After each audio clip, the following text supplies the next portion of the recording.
Só uma pergunta básica, né? Como é que você suas impressões iniciais sobre essas eleições aí de ontem? Como é que você está vendo?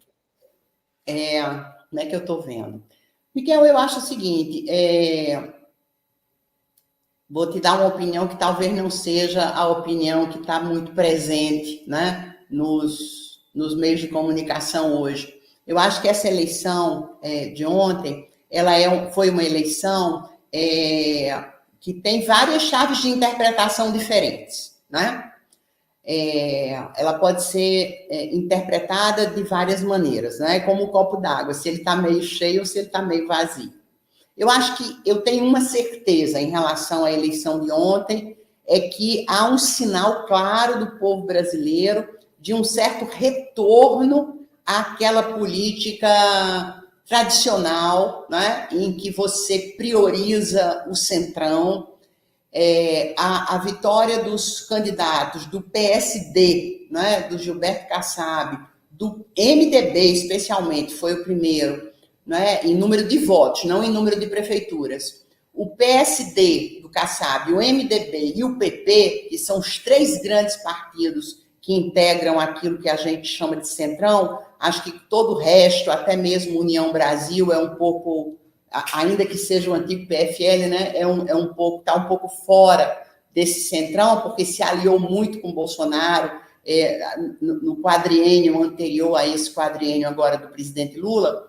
Então, eu acho que essa turma do centrão essa turma é a grande vitoriosa do processo eleitoral de ontem. Esse é o primeiro ponto. O segundo ponto é que o PL, né, o partido de Bolsonaro, teve um crescimento bastante importante, bastante significativo, em termos de prefeituras. Mas isso foi resultado de uma estratégia política de lançar candidatos em qualquer lugar do Brasil. O PL estava em praticamente todas as capitais, não só nas capitais, mas em várias capitais, mas em todas as cidades do Brasil, das menores às maiores. Então, essa enxurrada de votos no PL, ela precisa considerar que muitas dessas prefeituras em que eles foram vitoriosos são prefeituras de cidades muito pequenas, né, de municípios quase que irrelevantes, em que eles lançaram muitos candidatos.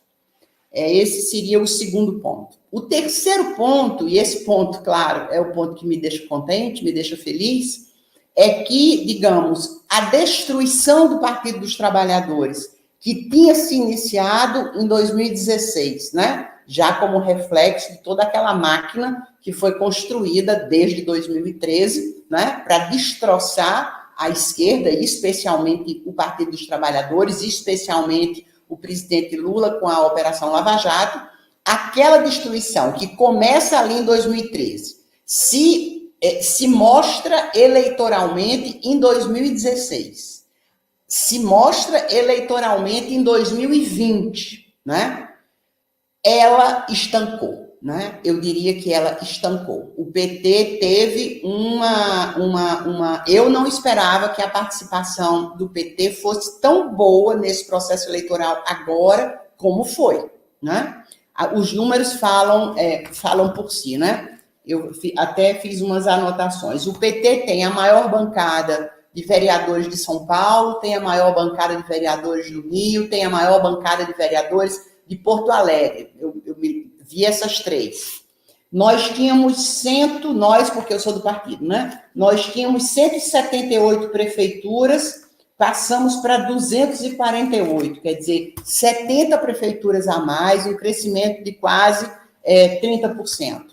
Uma outra coisa que é muito importante, Miguel, o PT teve em 2020 6,9 milhões de votos. Agora, em 2024, o partido foi para 8,9 milhões milhões de votos. Estou com $1 na cabeça. 8,9 milhões de votos. Então, desculpe, outra coisa, eu me equivoquei. Nós não temos a maior bancada no Rio. Nós dobramos a bancada no Rio, mas não é a maior bancada. A maior bancada é São Paulo, com certeza, e Porto Alegre, com certeza. Então, foram mais 2 milhões de votos nos vereadores, nos prefeitos, no Brasil inteiro, né? De 6,9 para 8,9 milhões de votos. Então, eu acho que esses dados indicam isso, né? Que eu descrevo como estancou a desgraça do partido, né? O partido vinha caindo muito por conta de tudo, enfim, de todo o processo político que foi construído de destruição do PT, de destruição, de tentativa, né, de destruição da figura do presidente Lula, e agora o partido reverteu. Essa possibilidade de reversão, ela me parece ainda maior se a gente considerar que Bolsonaro foi derrotado no seu reduto eleitoral, que é o Rio de Janeiro, Eduardo Paes, que está longe de ser um homem de esquerda, foi apoiado por uma grande coligação da qual o PT fez parte, então não se pode dizer que o PT não tenha o Rio de Janeiro não represente uma certa vitória do PT. Uma outra questão que eu acho que é importante a gente ressaltar, a mais forte delas, é a possível, né? A gente está na torcida para que Boulos, eu estou na torcida para que Boulos se eleja em São Paulo. Então, se isso acontece, a gente está falando dos dois maiores redutos eleitorais, em que o PT está coligado, em que você consegue, em alguma medida, barrar o crescimento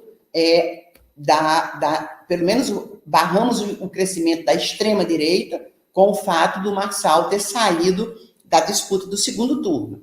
E podemos barrar o crescimento da direita, né, se houver essa possibilidade de vitória, não é fácil, né, mas se houver essa possibilidade de vitória do Boulos no segundo turno. Então, seria São Paulo e Rio de Janeiro. E a gente ainda está concorrendo em várias outras capitais do Brasil, né? Nós temos chances em Natal, em Cuiabá, em Porto Alegre e em Fortaleza. São 4 capitais em que o PT foi para o segundo turno. Então, eu acho que um quadro inicial, mais ou menos, seria esse, né? O centro, a direita do centro, ganhou o processo eleitoral, a gente barrou uma vitória importante da extrema-direita em São Paulo. Bolsonaro, a figura do Bolsonaro perdeu a eleição no Rio de Janeiro, ainda que o seu filho, seria muito natural, né, tenha sido o candidato a vereador mais votado na cidade, o Carlos Bolsonaro, e esse renascimento do Partido dos Trabalhadores depois de alguns anos de um sofrimento, digamos, muito grande por conta de todo o processo de tentativa de destruição, né, da esquerda e especialmente do presidente Lula. Eu acho que essas seriam assim as minhas observações iniciais.